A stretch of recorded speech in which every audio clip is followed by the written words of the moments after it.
Kasus pembunuhan sadis kembali terjadi di Makassar. Kali ini peristiwa naas itu terjadi di Rusunawa Walete, Kecamatan Mariso, Kota Makassar, Kamis dini hari 24 September 2020. Kejadian berdarah ini menimpa David, salah seorang warga penghuni rusun.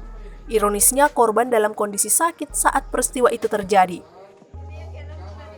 Informasi yang dihimpun pembunuhan ini berawal saat korban tengah terlelap di kamarnya yang terletak di lantai 4. Dalam situasi itu, pelaku tiba-tiba datang dan menyerang korban secara membabi buta dengan senjata tajam. Korban yang sedari awal dalam keadaan tak berdaya praktis tak mampu melakukan perlawanan.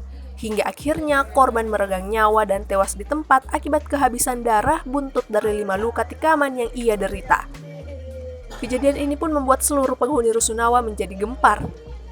Keluarga dan kerabat korban bahkan tak hentinya menangis histeris melihat David sudah dalam kondisi bersimbah darah dan tak bernyawa. Saat ini kasus tersebut sudah dalam penanganan jajaran Polsek Mariso. Dugaan sementara peristiwa berdarah ini diduga dipicu persoalan asmara. Dari catatan hasil penyelidikan sementara, pelaku pembunuhan disebut berinisial DL yang saat ini telah berstatus buron. Motifnya diduga dipicu persoalan asmara. Pelaku disebut dilanda cemburu buta lantaran istrinya ia klaim memiliki hubungan khusus dengan korban. Keterangan saksi bahwa korban dalam keadaan sakit di kamarnya tiba-tiba didatangi oleh pelaku. Sementara kita amankan istri tersangka pelaku untuk menjaga hal yang tidak diinginkan.